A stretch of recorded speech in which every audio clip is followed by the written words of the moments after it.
নমস্কার সবাইকে। আমার Facebook page Indrani story blog আর ইউটিউব চ্যানেলও ইন্দ্রাণী স্টোরি ব্লগে তোমাদের সবাইকে ওয়েলকাম জানাই।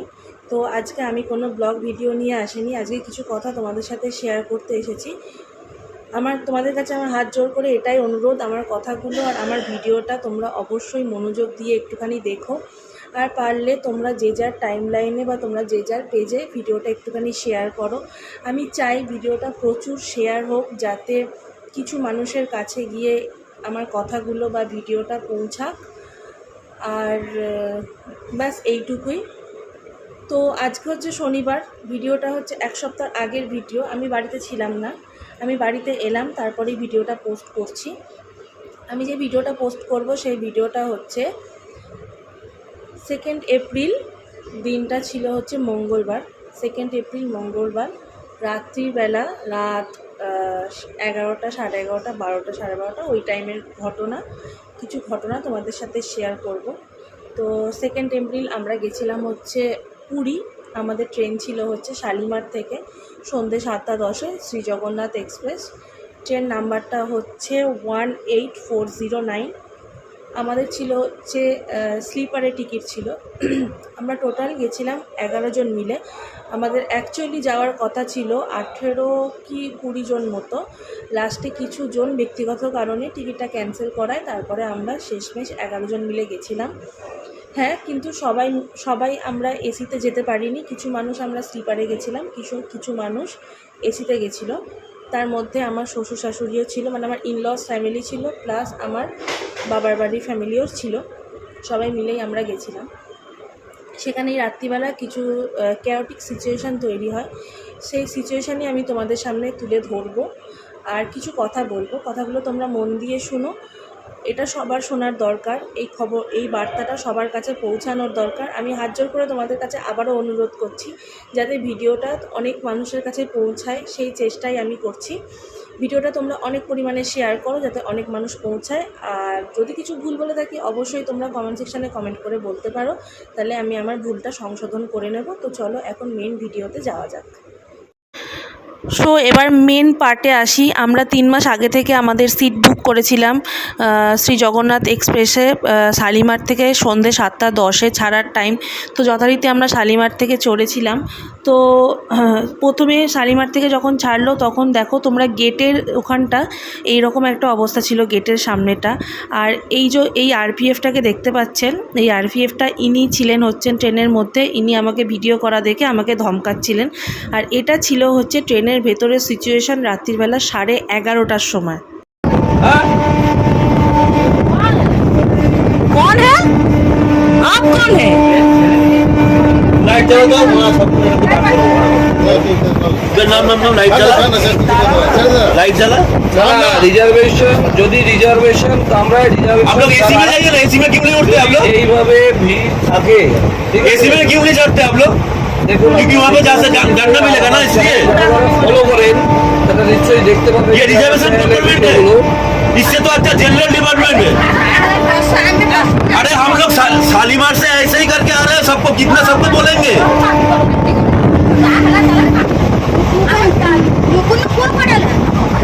এরা বাচ্চা ঘুমাতে পারে না।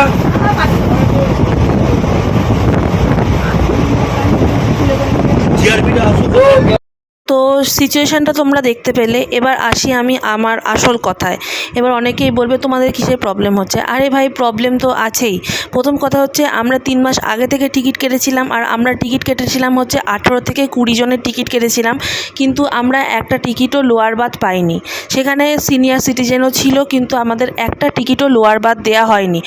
পরবর্তীকালে আমরা টিকিট ক্যান্সেল করেছিলাম, সেটা আমাদের ব্যাপার, কিন্তু আমরা যেই টিকিটগুলো ক্যান্সেল করেছিলাম না ওখানে কোনো লোয়ার বার্থ ছিল না, আমরা যে জার্নিটায় আমরা গেছি সেখানে কোনো লোয়ার বার্থ ছিল। আমার বাবা যথেষ্ট বয়স্ক একজন মানুষ, ওনার 65 অ্যাবভ ওনার এজ। উনি রাত্রিবেলা 11:30, 12:30, 1টার সময় জেগে বসে আছেন, কারণ আমাদের ব্যাগপত্রের কোনো সেফটি ছিল না। ওরকমভাবে কামরার মধ্যে ওরকমভাবে মানুষজন চেপে বসেছিল। আমি, পায়েলদি মানে আমার বৌদি, আমরা দুজন মেয়ে মানুষ ছিলাম, আমাদের কোনো সেফটি ছিল না, বাচ্চাটার কোনো সেফটি ছিল না।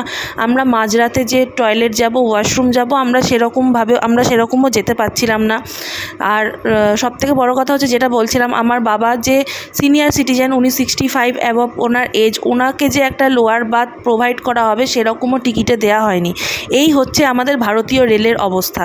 আর অত বড় ট্রেনটায়, হ্যাঁ আমি জিআরপিতে দোষ 100% দিচ্ছি না, আবার 100%ও যে দিচ্ছি সেরকমও কথা নয়। ওনারা যখন জানেন যে এরকম সিচুয়েশান তৈরি হয় তখন ওনাদের সেরকমভাবে ট্যাগেল করা উচিত ছিল, প্রথম কথা। আর দ্বিতীয় কথা হচ্ছে অত বড় ট্রেনটায় 2টো জিআরপি ছিল, তাদের পক্ষে ওই অত বড় ট্রেনের অত ক্যাওস হ্যান্ডেল করা সম্ভব নয়, এটা আমিও মানছি। কিন্তু আমার দাদা আর দীপ যখন ওনাদের বলতে গেল তখন ওনারা উল্টে আমার দাদাকে আর দীপকে বলছেন যে সেই সিচুয়েশানে আমি যাইনি ওনাদের সাথে কথা বলতে, তাই আমি ভিডিওটা করতে পারিনি। তখন আমার দাদাকে আর দীপকে ওনারা বলছেন যে হ্যাঁ চলুন, কি করবেন আপনারা দেখে নেবো, আর আপনাদেরও কি করতে হয় আমরা দেখে নেব। কেন এরকম ধরনের কথাবার্তা? আমরা তো বিনা টিকিটে ট্রাভেল করছি সেরকম কিছু নয়, তাই না? আর যদি সত্যি কথা বলতে যে এরকমভাবেই যদি ট্রাভেল করতে হয় তাহলে আমাদের 3 মাস আগে থেকে টিকিট কেটে লাভ কী আছে? এবার একদল মানুষ কমেন্ট করতে চলে আসবে যে তাহলে তোমরা এসিতে যাও না কেন, তোমাদের যখন এতই সমস্যা। আরে ভাই, এসিতে মানুষ কখন যায়? তখন হাজব্যান্ড ওয়াইফ পার্সোনালি ঘুরতে যায়, তখন মানুষ এসিতে যায়। আমরা 11 জন মিলে ঘুরতে গেছিলাম, আমরা 11, অনেকের সামর্থ্য থাকতে পারে এসিতে যাবার, অনেকের না থাকতে পারে, অনেকের শরীর পারমিট করতে পারে এসিতে যাওয়ার, অনেকের না পারমিট করতে পারে।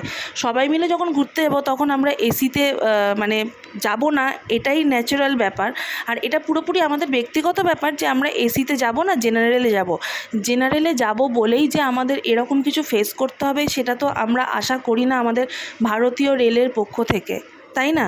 আমাদের দেশে অনেক রকমের অরাজকতা চলে, কিন্তু সেগুলোতে যারা সামিল হয় না তাদেরকেও এটা বেশি করে ফেস করতে হয়। কেন?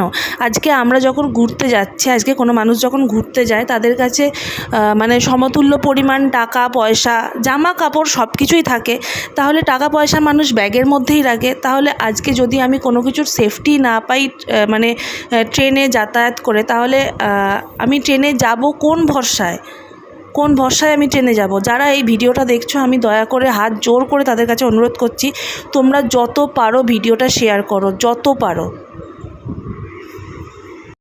তো এবার আসি বাচ্চাটার কথায়। তখন বাজে রাত 12টা থেকে 12:30, বাচ্চাটাও তখন ঘুমোতে পারছে না। আমরা প্রতিটা মানুষ নিজের কিন্তু সুবিধা বুঝেই সেই রকম ট্রেনে টিকিট কাটে।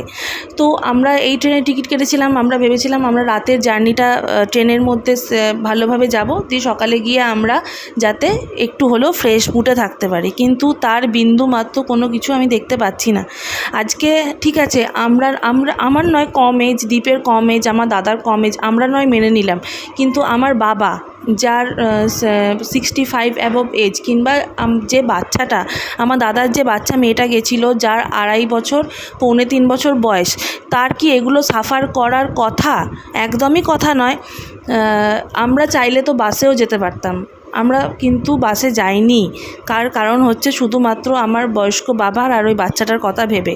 আমি সেইটাই তোমাদের কাছে বলতে চাইছি, আমরা ভারতীয় রেলের পক্ষ থেকে যদি এইটুকুনি ফেসিলিটি না পাই, আমরা কিন্তু কম মানে যেটা টিকিটের অ্যাভারেজ রেঞ্জ, আমরা কিন্তু সেই টাকাটা দিয়েই টিকিট কেটেছি, আমরা কিন্তু কম টাকা দিয়ে কাটিনি, কিন্তু আমরা সেই ফেসিলিটিটা পাচ্ছি না। কেন পাবো না? থেকেও বড় কথা হচ্ছে টিকিট কাটার সময় ওয়েটিং, আরএসি, তারপরে কত কাণ্ড করে তারপরে কনফার্ম হয়। শালিমার থেকে পুরী পর্যন্ত একটা টিটি পর্যন্ত ট্রেনে ওঠেনি আমাদের টিকিট চেক করার জন্য, একটা টিটি পর্যন্ত ট্রেনে ওঠেনি। তাহলে আমরা কী জন্য টিকিট কেটে আমরা ট্রেনে ট্রাভেল করব?